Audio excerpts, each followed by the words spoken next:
Bonjour, frères et sœurs. Voilà, je suis toujours heureux d'être avec vous, de vous apporter le message de la parole de Dieu. Nous continuons donc l'étude succincte, le survol que nous avions fait sur le thème de l'inspiration des Écritures.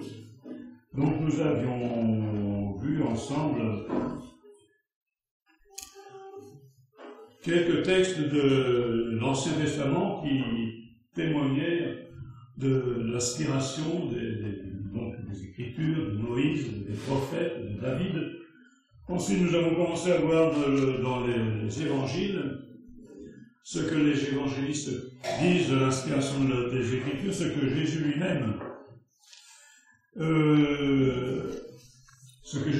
donc donne comme témoignage de ce que ces paroles sont inspirées. Donc nous allons continuer. Avant donc de partir à l'endroit où nous étions arrêtés, donc nous partons à la diapo numéro 11. Jésus confirme l'authenticité des Écritures. Voilà. Quelqu'un a posé une question pertinente, justement, il n'y a pas longtemps. Alors, cette question, donc, je vais essayer de vous apporter devant vous une réponse. Dans Matthieu, chapitre 27, verset 9, nous lisons ceci. Alors s'accomplit ce qui avait été annoncé par Jérémie, le prophète. Ils ont pris les 30 pièces d'argent, la valeur de celui qui a été estimé, qu'on a estimé de la part des enfants d'Israël, et ils les ont donnés pour le champ du potier comme le Seigneur me l'avait ordonné. Annoncé par Jérémie, le prophète. Alors vous allez chercher dans Jérémie, et cette prophétie, vous n'allez pas la trouver. Par contre, vous allez la trouver dans Zacharie, chapitre 11, verset 12, verset 13. Je leur dis, si vous trouvez bon, donnez-moi un bon salaire, sinon ne le donnez pas. Et il pesait pour mon salaire 30 cycles d'argent. L'Éternel me dit, jette-le au potier, ce prix magnifique auquel ils m'ont estimé. Et je pris les 30 cycles d'argent et je l'ai jeté dans la maison de l'Éternel pour le potier. Alors pourquoi cette contradiction? Est-ce que Matthieu était mal réveillé quand il a écrit ça? Est-ce que les copistes étaient mal réveillés? Il y a une troisième explication, peut-être qu'il y en a d'autres, mais voici donc mon explication. Et pour donner cette explication, je vais commencer par un exemple. Un exemple qui n'a rien à voir avec la Bible, mais qui va nous aider à comprendre plus facilement. Il n'est pas possible actuellement de mettre les 9 symphonies de Beethoven sur un seul CD. Alors, si vous voulez les 9 symphonies de Beethoven, il faut acheter un coffret de 5 CD. Et donc, sur chaque CD, il va y avoir une ou deux symphonies, selon la longueur, et s'il reste un peu de place, ils sont très gentils, ils vont vous ajouter une ouverture. Alors vous êtes avec vos écouteurs sur la tête, et vous êtes en train d'écouter l'ouverture d'Egmont, et cette ouverture d'Egmont se trouve sur le coffret de la 3e symphonie, par exemple, sur le CD de la 3e symphonie. Alors vous écoutez le CD de la 3e symphonie de Beethoven, mais vous écoutez autre chose. Vous écoutez l'ouverture d'Egmont. Alors au niveau de la parole de Dieu, on n'avait pas la chance, bien sûr, d'avoir toute la Bible dans un livre comme cela. Il y avait des rouleaux. Et avoir tout l'Ancien Testament sur un seul rouleau, c'était très compliqué. Tous les prophètes sur un seul rouleau, c'était très compliqué. Vous imaginez le rabbin qui monte au pupitre et qui commence à dérouler 50 mètres de rouleau en disant attendez, c'est dans Habakkuk, voilà, on y est passé, attendez. C'était très compliqué. Alors ce qu'on faisait, c'est qu'on avait le rouleau de Jérémie, le rouleau d'Ésaïe, le rouleau de Daniel, le rouleau d'Ézéchiel, et il restait toujours un petit peu de place pour caser un petit prophète. Alors c'est ce qui s'est passé. La prophétie donc des 30 pièces d'argent et du champ du potier, c'est bien le prophète Zacharie qui l'a donné, mais c'était sur le rouleau de Jérémie. Donc Matthieu donc, ne s'était pas trompé dans ses références, mais il pensait à ce rouleau du prophète Jérémie plutôt qu'au texte de Jérémie. Voilà. Nous entrons maintenant dans le vif de notre sujet. Donc Jésus confirme l'authenticité des Écritures. Dimanche dernier, on avait vu les évangélistes, Pierre, Matthieu, Luc, Jean, Marc, donc, qui témoignaient de l'inspiration des Écritures. Maintenant, Jésus lui-même, qu'est-ce qu'il dit de l'authenticité des Écritures? Eh bien, d'abord, il confirme dans l'Ancien Testament, Matthieu chapitre 5, verset 18, « Car je vous dis en vérité, tant que le ciel et la terre ne passeront point, il ne disparaîtra pas de la loi. » Et la loi, c'est quand même bien l'Ancien Testament, c'est la Torah. Il ne disparaîtra pas de la Torah, on peut traduire, il ne disparaîtra pas de la Torah un seul iota ou un seul trait de lettre jusqu'à ce que tout soit arrivé. Et souvent, quand les auteurs bibliques nouveaux néo-testamentaires disent la loi, ou la loi et les prophètes, ils incluent tout l'Ancien Testament, bien sûr.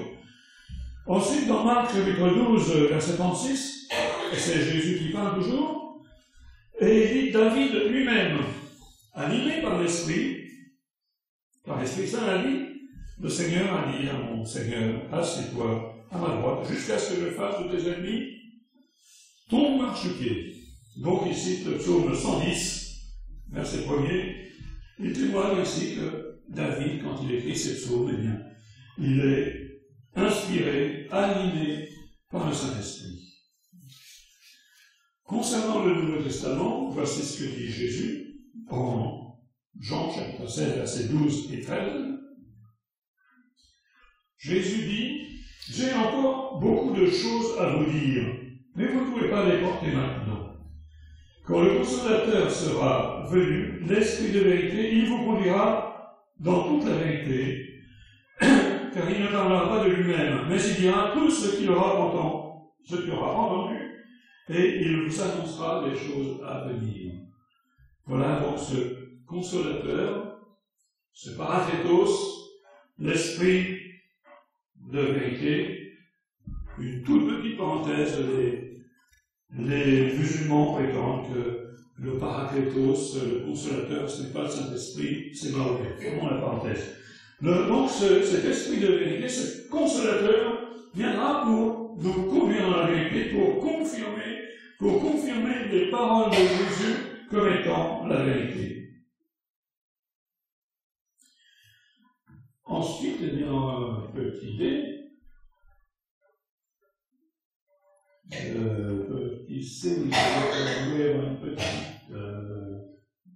Une petite erreur dans l'alimentation. Moi, je suis allé à Jean, oui, Jean 16, donc, on a dit Jean 13, 21, donc c'est bon. Pourquoi c'est copié sur mon papier, ça fait rien, c'est pas grave. Jean 13, 21. Ainsi ayant parlé, Jésus fut troublé en son esprit et dit expressément, en vérité, je vous le dis, l'un de vous me livrera. Les disciples se regardaient les uns les autres. Il devait y avoir un malaise quand même là. L'ambiance ne devait pas être terrible à ce moment-là. Se regardaient les uns les autres, sachant de qui il parlait. Un des disciples, celui que Jésus aimait, c'est-à-dire Jean, était couché sur le sein de Jésus. Simon Pierre lui fit signe de demander qui était celui dont parlait Jésus. C'est pas moi, ouf. Et ce disciple s'étant penché sur la poitrine de Jésus, lui dit, Seigneur, qui est-ce? Et Jésus ne dit pas, c'est lui. Il ne nomme pas, il ne dit pas, c'est Judas. Mais il répondit, celui à qui je donnerai le morceau trempé, et ayant trempé le morceau, il le donna à Judas, fils de Simon, de l'Iscariot. Jésus savait que Judas le livrerait. Et pourtant, Jésus n'a pas écarté Judas. Il savait ce qui allait arriver, mais il savait aussi que cela faisait partie du plan divin. Marc chapitre 14, verset 30. Jésus qui parle à Pierre, qui lui dit « En vérité, je te le dis aujourd'hui, cette nuit même, avant que le coq chante 2 fois, tu me redieras 3 fois. » Matthieu chapitre 16, 21. Dès lors, Jésus commença à faire connaître à ses disciples qu'il fallait qu'il allât à Jérusalem, qu'il souffrit beaucoup de la part des anciens, des principaux sacrificateurs et des scribes, qu'il fut mis à mort et qu'il ressuscita le 3e jour. Jésus savait tout ça. Jésus, enfin, donc c'est le petit D, affirme l'inspiration de ses propres paroles. Jean, chapitre 14, verset 10. « Ne crois-tu pas que je suis dans le Père, et que le Père est en moi? Les paroles que je vous dis, je ne les dis pas de moi-même. Et le Père qui demeure en moi, c'est lui qui fait ses œuvres. » Donc Jésus reconnaît qu'il est le porte-parole du Père. Ce qui, encore une fois, n'enlève rien au fait que Jésus, s'il était totalement homme, était aussi totalement Dieu. C'est important de le réaffirmer parce qu'il y a de plus en plus de déviations soi-disant évangéliques qui prétendent que Dieu, que Jésus et le Père de cet esprit ils ne font pas une trinité, quoi. Ne nous étendons pas là-dessus. Jésus, Père, Fils et Saint-Esprit, quand il dit bien, le Père et moi, nous sommes un. Même quand sur la terre, il est parfaitement homme. Il est aussi totalement divin, totalement Dieu. Enfin, Jésus annonce qu'il est un prophète, mais bien plus qu'un prophète. La parole nous dit que Jésus est plus qu'un prophète. Dans l'Épître aux Hébreux, chapitre 1er, versets 1 à 12. Alors, on ne sait pas qui est l'auteur de l'Épître aux Hébreux. On a pensé que ça pouvait être l'apôtre Paul. Certaines Bibles anciennes ayant pour titre Épître de Saint Paul aux Hébreux. Mais en étudiant de plus près, on a été de moins en moins sûr que ce soit Paul qui en soit l'auteur, pour toutes sortes de raisons qu'il me sera pas long d'expliquer. Donc, nous disons de nos jours l'Épître aux Hébreux. Après avoir, à plusieurs reprises et de plusieurs manières, parlé à nos pères par les prophètes, Dieu, dans les derniers temps, nous a parlé par le Fils. Donc, Jésus est au moins un prophète inspiré de Dieu. Mais il est aussi le Fils, qui a été établi par Dieu, héritier de toutes choses, par lequel il a aussi créé le monde. Donc, si Jésus n'était pas tout à fait Dieu, si la Trinité n'était pas vraiment une Trinité, on ne pourrait pas dire que Jésus a aussi créé le monde. Et que, étant le reflet de sa gloire et l'empreinte de sa personne, et soutenant toutes choses par sa parole puissante, a fait la purification des péchés et s'est assis à la droite de la majesté divine dans les lieux très hauts, devenu d'autant supérieur aux anges qu'il a hérité d'un nom plus excellent que le leur. Car auquel des anges Dieu a-t-il jamais dit « Tu es mon fils, je t'ai engendré aujourd'hui » et encore « Je serai pour lui un père, il sera pour moi un fils ». Et il voit ce qu'il a produit de nouveau.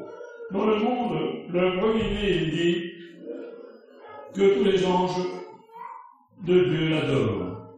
De plus, il dit à des anges, celui qui fait de ses anges des vents et des serviteurs une flamme de feu. Mais il dit au Fils, là, Jésus ton trône, ô Dieu éternel, le sceptre de ton règne est un sceptre d'équité.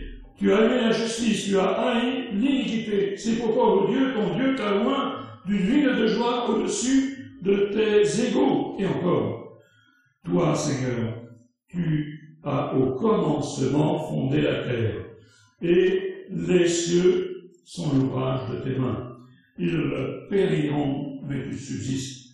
Ils vieilliront tout comme un vêtement. Tu les rouleras comme un manteau, ils seront changés. Mais toi, tu restes le même, et tes années ne finiront point. Donc, Jésus,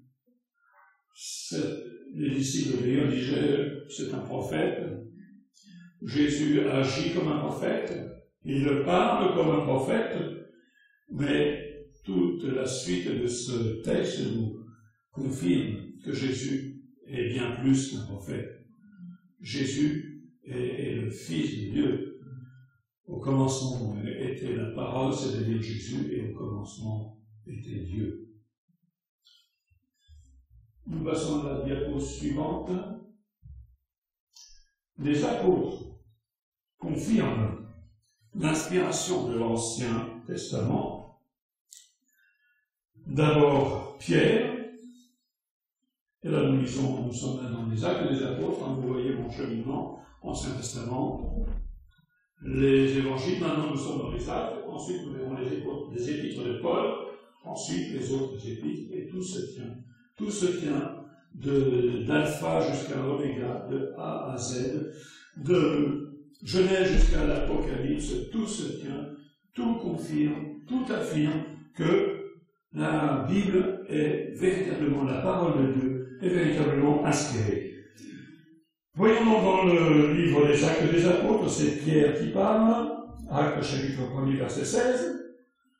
Hommes frères, il fallait que s'accomplisse ce que le Saint-Esprit, dans l'Écriture, a annoncé par la bouche de David au sujet de Judas, qui a été le guide de ceux qui ont saisi Jésus.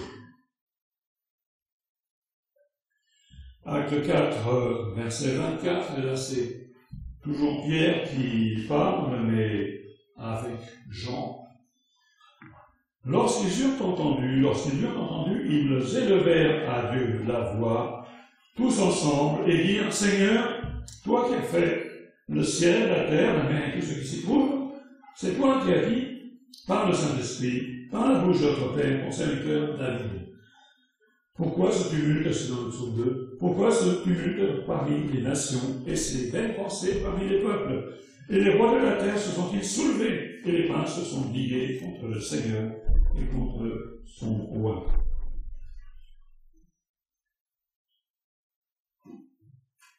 Nous continuons à parcourir le livre des Actes des Apôtres, et nous arrivons à des paroles de Paul, chapitre Acte 28, versets 25 à 28.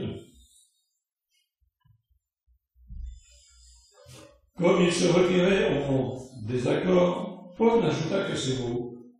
C'est avec raison que le Saint-Esprit, parlant à vos pères par le prophète Ésaïe, et cette fois-ci c'est bien Ésaïe, il n'y a pas de doute, ce n'est pas un petit prophète, va vers ce peuple et dit, vous entendrez de vos oreilles et vous ne comprendrez point, vous regarderez de vos yeux et vous ne verrez point, car le cœur de ce peuple est devenu insensible. Ils ont endurci leurs oreilles et ils ont fermé leurs yeux, de peur qu'ils ne voient de leurs yeux, qu'ils n'entendent de leurs oreilles, qu'ils ne comprennent de leur cœur, qu'ils ne se convertissent et que je ne les guérisse. Sachez donc que ce salut de Dieu a été envoyé aux païens et qu'ils l'écouteront. Revenons dans l'Épître aux Hébreux. Hébreux 3, chapitre 7, verset 9.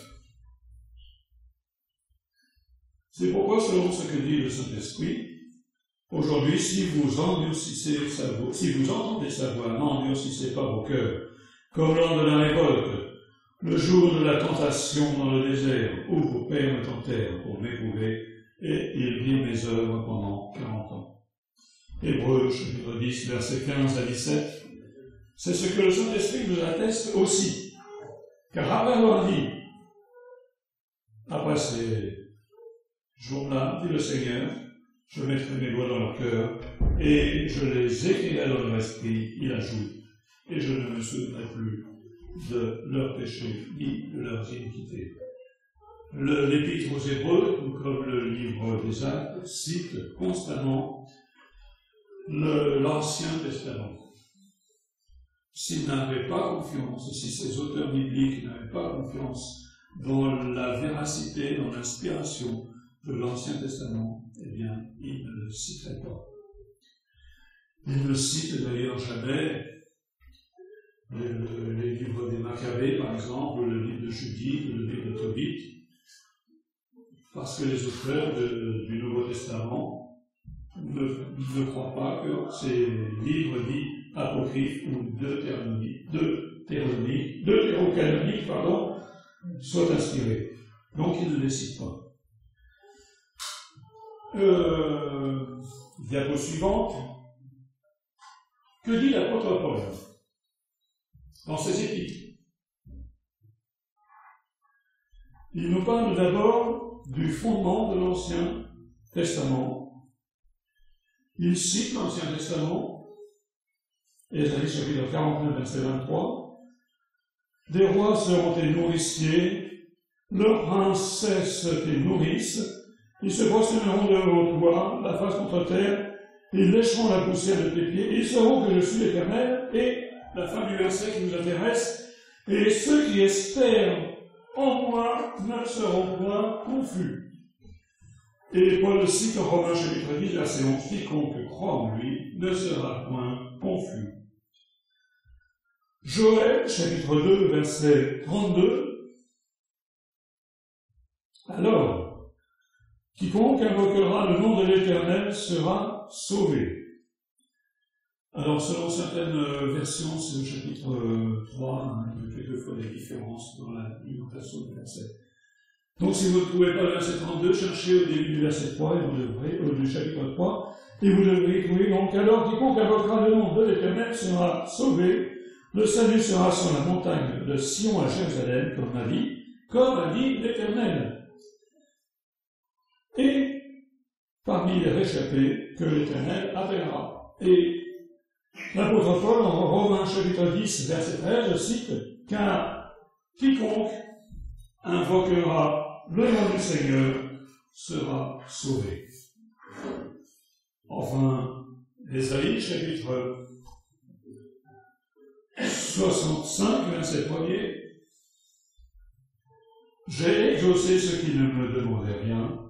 Je me suis laissé trouver par ceux qui ne me cherchaient pas. J'ai dit, me voici, à une nation qui ne s'appelait pas de mon nom. » Paul cite donc à nouveau dans l'Épître aux Romains, chapitre 10, verset 20, « J'ai été trouvé par ceux qui ne me cherchaient pas. Je me suis manifesté à ceux qui ne me demandaient pas. » Petit b, l'apôtre Paul fait ce qu'on appelle l'apologie des Écritures. Alors, qu'est-ce que ça veut dire, apologie? Apologie, c'est qu'un texte, un discours qui prend la défense de quelqu'un, de quelque chose, et donc des textes signés de la main de l'apôtre Paul qui défendent, qui attestent que l'Écriture est bien la parole de Dieu. Romains chapitre 15, verset 4, Paul écrit « Pour tout ce qui a été écrit d'avance l'a été pour notre instruction, afin que, par la patience et par la consolation que donnent les Écritures, nous possédons l'espérance. » L'Écriture, donc, ce qui a été écrit d'avance, l'apôtre Paul nous rappelle que tout cela est pour nous fortifier, pour nous instruire. Si cette parole n'était pas la parole de Dieu, ne pourrait en aucun cas nous instruire, nous édifier, nous consoler, nous donner l'espérance. 1 Corinthiens chapitre 10, verset 11. Ces choses leur sont arrivées, vont servir d'exemple, elles ont été écrites pour notre instruction, à nous qui sommes parvenus à la fin des siècles. 2 Timothée, chapitre 3, verset 16-17, alors j'espère qu'on ne connaît par cœur, toute écriture est inspirée de Dieu, utile pour enseigner, pour convaincre, pour corriger, pour instruire dans la justice, afin que l'œuvre de Dieu soit accomplie et propre à toute bonne œuvre.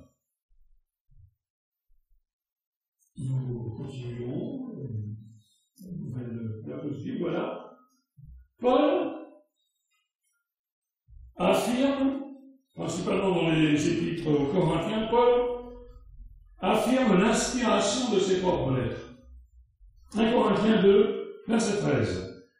Et nous en parlons non avec des discours qu'enseigne la sagesse humaine, mais avec ceux qu'enseigne l'Esprit, employant un langage spirituel pour les choses spirituelles. Et oui, les serviteurs de Dieu écrivent quelquefois des livres pour notre édification, pour notre instruction. Certains sont bons, mais je vous en recommande la lecture. Pour d'autres, j'aurai davantage de réserve. Mais celui qui écrit un commentaire biblique n'est pas inspiré. Il a bien sûr l'assistance du Saint-Esprit, mais il n'a pas la même inspiration que les prophètes, que les évangélistes, que Moïse et que les apôtres.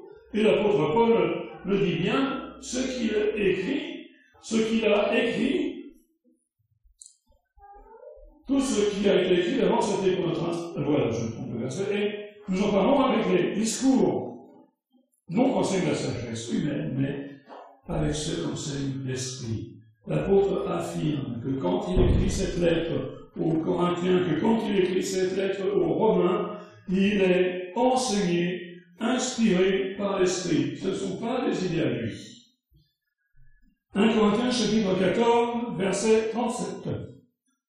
Si quelqu'un croit être prophète ou inspiré, qu'il reconnaisse que ce que je vous écris est un commandement du Seigneur. 2 Corinthiens chapitre 13, verset 1 à 3. Je vais chez vous pour la 3e fois. Toute affaire se réglera sur la déclaration de 2 ou 3 témoins. Lorsque j'étais présent pour la 2e fois, j'ai déjà dit, et aujourd'hui que je suis absent, je dis encore d'avance à ceux qui ont péché précédemment et à tous les autres que, si je retourne chez vous, je ne jugerai d'aucun ménagement. Puisque vous cherchez une preuve que Christ parle en moi, lui qui n'est pas faible à votre égard, mais qui est puissant parmi vous. 2 Corinthiens, chapitre 13, verset 10. C'est pourquoi j'écris ces choses étant absent, afin que, présent, je n'ai pas à user de rigueur, selon l'autorité que le Seigneur m'a donnée pour l'édification et non pour la destruction. L'autorité que le Seigneur m'a donnée. 1 Corinthiens chapitre 7, versets 10 à 12. À ceux qui sont mariés, j'ordonne, non pas moi, mais le Seigneur, que la femme ne se sépare point de son mari. Si elle est séparée, qu'elle demeure sans se marier ou qu'elle se réconcilie avec son mari. Et que le mari ne répudie point sa femme. Aux autres, ce n'est pas le Seigneur, c'est moi qui le dis, si un frère a une femme non croyante et qu'elle consent à habiter avec lui, qu'il ne la répudie pas. Est-ce que tout le monde est au clair avec ce texte-là, ou est-ce que ça nous achoppe? Moi, au début, en tout cas, ça m'a achoppé. Parce que l'Écriture n'arrête pas de dire qu'elle est inspirée. L'apôtre Paul n'arrête pas de dire qu'il est inspiré. Là, nous avons un texte qui, si nous le prenons tel quel, semble nous dire, ah ben non, là, non, pour ce coup-là, non. Tout ce que je dis, c'est inspiré, mais là, non, ça c'est pas Seigneur, c'est moi qui le dis. Donc, ça peut nous inspirer, ça peut poser des confusions, il faut le reconnaître. Alors, qu'est-ce que l'apôtre Paul a voulu dire? Est-ce qu'il a voulu dire Je suis inspiré une fois de temps en temps, ça arrive, c'est selon. Mais alors, si c'est comme ça qu'il faut comprendre ce verset, ça met toute notre théorie de l'inspiration en l'air. Ça donnerait raison à ce qu'on appelle la théologie libérale, c'est-à-dire à des grands savants qui épluchent la Bible en disant oui, ça c'est inspiré, ça non. Ça c'est Moïse qui l'a écrit, mais ça c'est pas Moïse, c'est un autre auteur qu'on ne connaît pas, on ne sait pas d'où il vient. Si vraiment il faut comprendre ce texte comme ça, que de temps en temps le Seigneur est inspiré, de temps en temps il ne l'est pas, nous allons entrer dans une grande confusion. Alors, qu'est-ce que l'apôtre Paul a voulu dire? Quand il dit, ce n'est pas moi qui dis, c'est le Seigneur, ça c'est clair. Mais il faut voir encore une fois, toujours, examiner le contexte des choses. Quand il dit, dans ce contexte précis, quand il dit, ce n'est pas moi qui dis, c'est le Seigneur. C'est-à-dire qu'il cite pas forcément littéralement, mais en substance, des paroles qui ont déjà été exprimées par le Seigneur.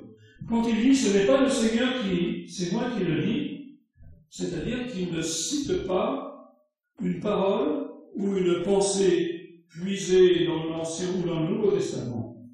Mais ça ne veut en aucun cas, ça ne veut dire que ce n'est pas le Saint-Esprit qui m'a inspiré cette parole. Elle est venue comme cela, mais c'est bel et bien le Saint-Esprit qui m'a inspiré cette parole, cette pensée, tout comme le reste de ce qui a été écrit avant moi, tout comme ce que j'ai, moi, écrit. Donc, je me suis attendu un petit peu longtemps sur ce verset-là, mais je pense qu'il fallait que ce soit clair. Continuons donc dans l'Épître aux Galates, chapitre 1, versets 11 et 12. Je vous déclare, frères, que l'évangile qui a été annoncé par moi n'est pas de l'homme. Voilà, il le confirme encore une fois. Car je n'ai rien reçu ni appris d'un homme, mais par une révélation de Jésus-Christ. Rien de ce qu'il dit, rien de ce qu'il écrit ne lui est venu autrement que par la révélation de Jésus-Christ. Christ lui a parlé d'une façon ou d'une autre, le Saint-Esprit lui a parlé d'une façon ou d'une autre, et Paul avait la conviction que cette pensée, ce passage qu'il devait écrire, eh bien, lui venait directement par le Saint-Esprit. Pas forcément au moyen d'une dictée. Nous y reviendrons une autre fois. Pas par le moyen d'une vision panoramique, voilà, il y a tellement de gens qui disent, voilà, Dieu m'a dit, Dieu m'a montré, j'ai vu ceci, j'ai vu cela, mais d'une façon, par une relation intime, je crois qu'on peut dire comme ça, une relation intime entre l'apôtre et son Sauveur, son Seigneur, et avec l'Esprit Saint. Dans l'Épître aux Éphésiens,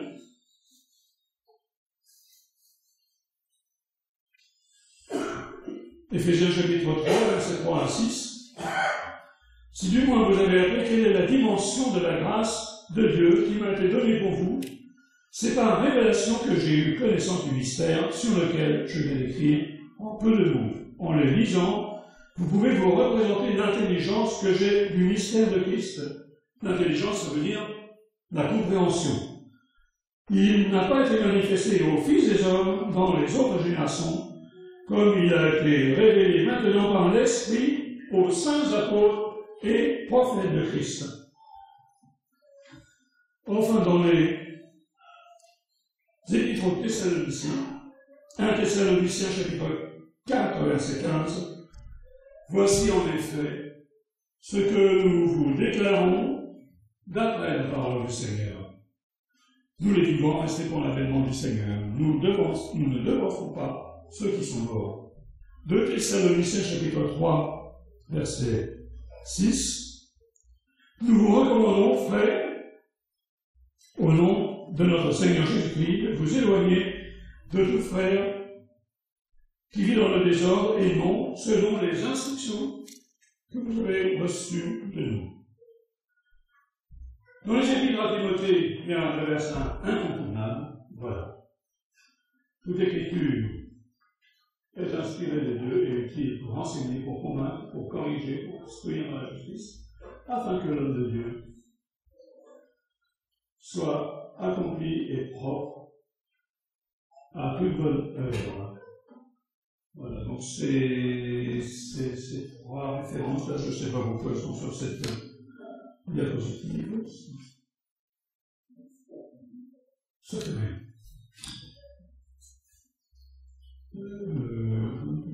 Oui. Diapositive 17, donc, grand H, le témoignage de Pierre. Pierre va aussi dire des choses très importantes qui vont à nouveau confirmer que tout ce qui a été écrit avant lui dans la parole de Dieu, et rappelons-nous que c'est quand même une œuvre difficile, ardue, délicate. Parce qu'en ce temps-là, on ne savait pas exactement quels étaient les textes qui faisaient partie du Nouveau Testament, quels étaient ceux qui n'en faisaient pas partie. Les 4 évangiles, on en était sûr. Les épîtres de tel ou tel, l'épître de Jude, on n'en était pas sûr du tout. Et donc, il y avait quand même, à cette époque-là, un certain flou qui demeurait au niveau de ce qu'on appelle le canon. Ça aussi, le canon, j'en parlerai à une autre occasion. Et donc, Pierre s'est vraiment engagé, il était sûr de lui, il était certain que le Saint-Esprit lui avait révélé ces choses, lui avait donné confirmation, et il donne plusieurs témoignages. 1 Pierre chapitre 1er, verset 10 à 12, les prophètes qui ont prophétisé touchant la grâce qui nous était réservée ont fait de ce salut l'objet de leurs recherches et de leurs investigations, voulant sonder l'époque et les circonstances marquées par l'Esprit de Christ qui était en eux et qui attestait d'avance les souffrances de Christ et la gloire dont elles étaient suivies. Ça aussi, je voudrais le dire, ça peut faire l'objet d'une étude plus approfondie, mais juste quand un auteur biblique, en particulier Luc en particulier, mais d'autres aussi, ils ont bien entendu reçu la révélation du Saint-Esprit, ils ont bien entendu reçu l'inspiration, mais cela n'exclut pas que Luc en particulier, il le dit d'ailleurs, a fait des recherches, il s'est documenté. Il n'a pas eu seulement toute une vision.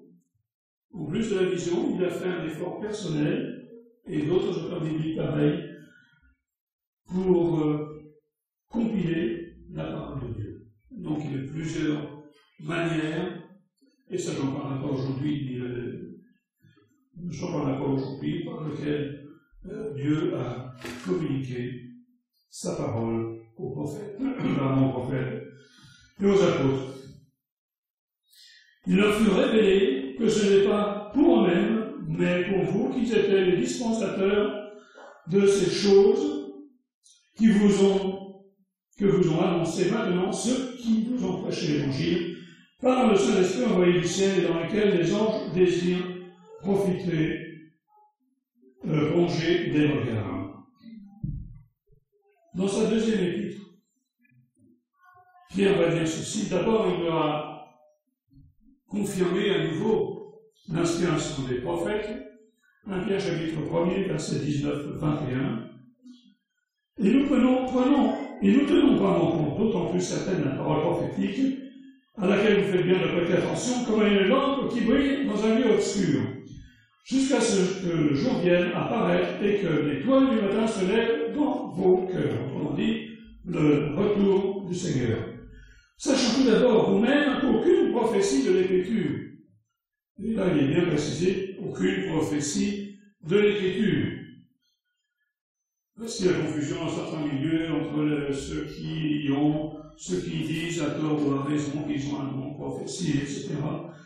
Là, il s'agit bien en tout cas du don d'aucune prophétie de l'Écriture qui ne peut être l'objet d'une interprétation particulière. Car ce n'est pas par la volonté d'homme qu'une prophétie a jamais été rapportée, mais c'est poussé par le Saint-Esprit que les hommes ont parlé de la part de Dieu. Là, c'est clair. Et ce qui va être tout à fait nouveau, c'est que Pierre va être le premier à confirmer que les écrits de Paul, ces épîtres, sont inspirés de Dieu et font partie de les Écritures et que par conséquent, on n'a rien à contester, on n'a rien à ajouter, on n'a rien à retirer.